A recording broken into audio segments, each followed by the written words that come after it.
There was a moment when the United States came closer to destroying itself than ever before. Brother was preparing to fight brother. Cities were filling with wounded men. Railroads carried armies toward battlefields that would soon become killing grounds.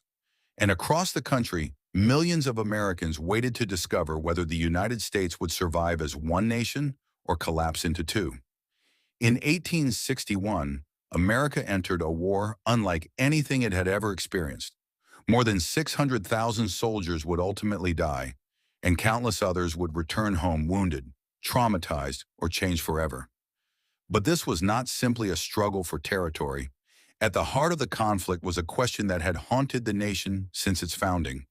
Could a country that declared that all men were created equal continue to exist while millions of people were held in slavery?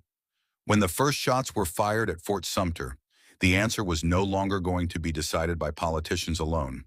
It would be decided by armies, by courage, by sacrifice, and by the willingness of ordinary Americans to walk into battles from which many would never return. In the years before the war, the United States had grown rapidly, but beneath that growth was a deep and dangerous division. The North and the South increasingly disagreed over the expansion of slavery into new territories and states, while political compromise became harder and harder to maintain. Southern leaders argued that states had the right to leave the Union, and several eventually declared secession after the election of Abraham Lincoln in 1860.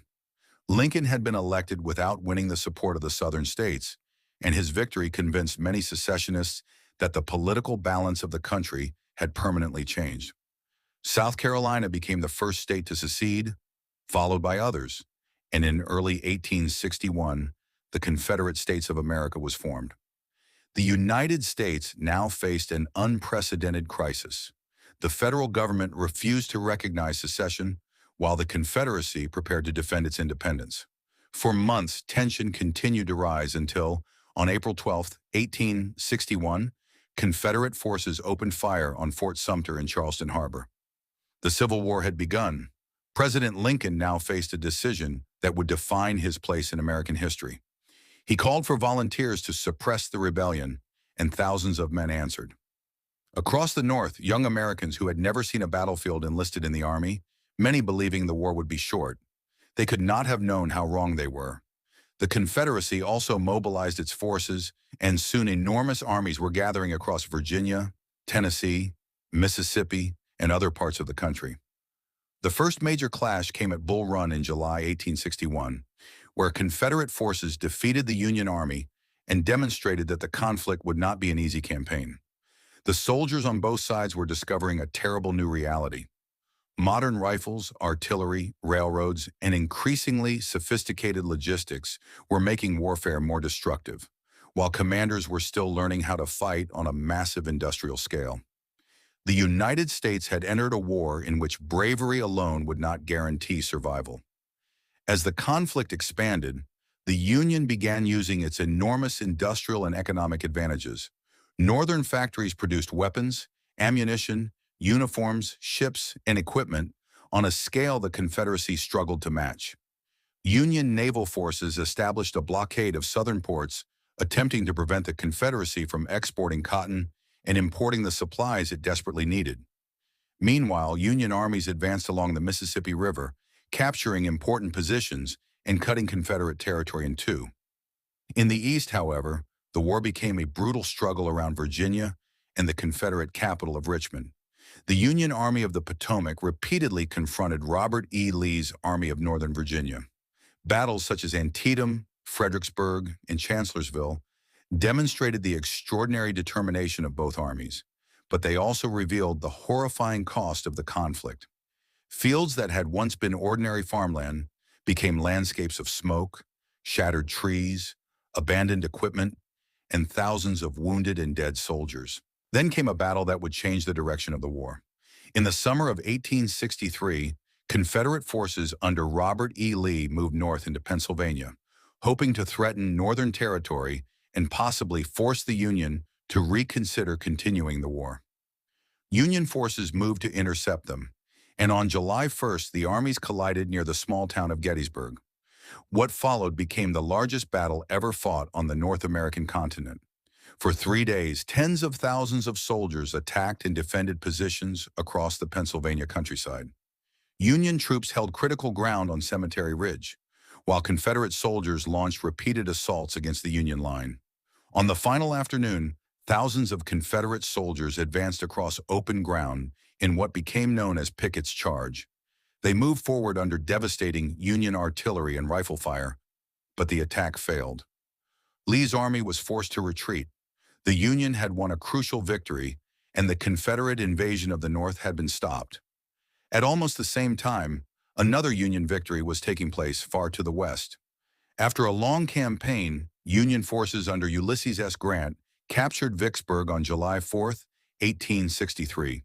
The surrender gave the Union control of the Mississippi River and effectively split the Confederacy in half. The strategic situation was changing rapidly. The Confederacy still possessed powerful armies and determined commanders, but the Union was gradually tightening the pressure. Lincoln now understood that victory would require more than simply defeating Confederate armies. The institution of slavery itself had become central to the war.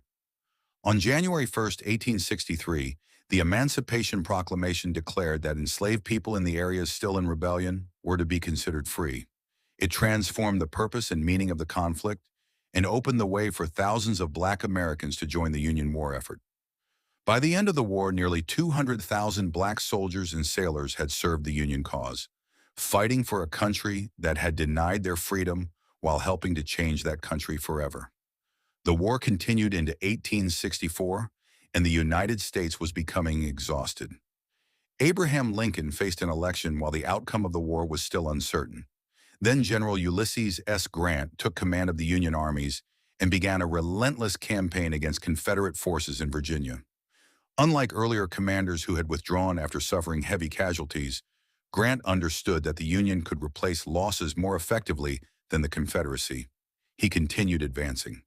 Battles at the Wilderness, Spotsylvania, and Cold Harbor produced enormous casualties, but Grant refused to abandon the campaign. Meanwhile, Union General William Tecumseh Sherman began his famous march through Georgia, capturing Atlanta and destroying Confederate infrastructure along his path. Sherman's campaign demonstrated the overwhelming material power of the Union and dealt another devastating blow to Confederate hopes of victory. By early 1865, the Confederacy was collapsing.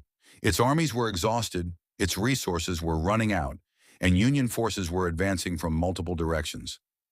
Grant's army surrounded Petersburg and threatened Richmond, forcing Lee to abandon the Confederate capital. On April 9, 1865, Lee met Grant at Appomattox Courthouse in Virginia and surrendered the Army of Northern Virginia. The surrender did not immediately end every Confederate force, but it effectively marked the collapse of the Confederacy. After 4 years of war, the United States had survived. The Union had not been broken apart. The country that entered the war in 1861 was not the same country that emerged in 1865. But the victory came at a staggering price. More than 500,000 Americans had died, with modern estimates placing the total number of military and civilian deaths even higher.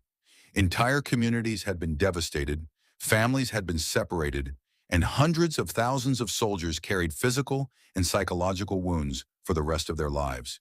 And only days after Lee's surrender, America suffered another tragedy. On April 14, 1865, Abraham Lincoln was shot at Ford's Theater in Washington, D.C. He died the following morning. The president who had guided the Union through its greatest crisis would not live to see the nation begin its difficult reconstruction. The American Civil War remains one of the defining moments in the history of the United States because the country did not simply fight to determine who would control its government. It fought over whether the Union would survive and what that Union would mean. The soldiers who marched into battle could not know how their actions would be remembered generations later. They saw mud, smoke, fear, blood, and exhaustion. They watched friends disappear beside them and continued forward because they believed there was something larger at stake. The war preserved the United States as one nation, destroyed the Confederacy, and led to the abolition of slavery. It was one of the darkest chapters in American history, but also one of the moments when the nation was forced to confront the contradiction between its ideals and its reality. And when the guns finally fell silent, America had paid an enormous price to remain one country, a country forever changed by the men and women who lived through its greatest internal struggle.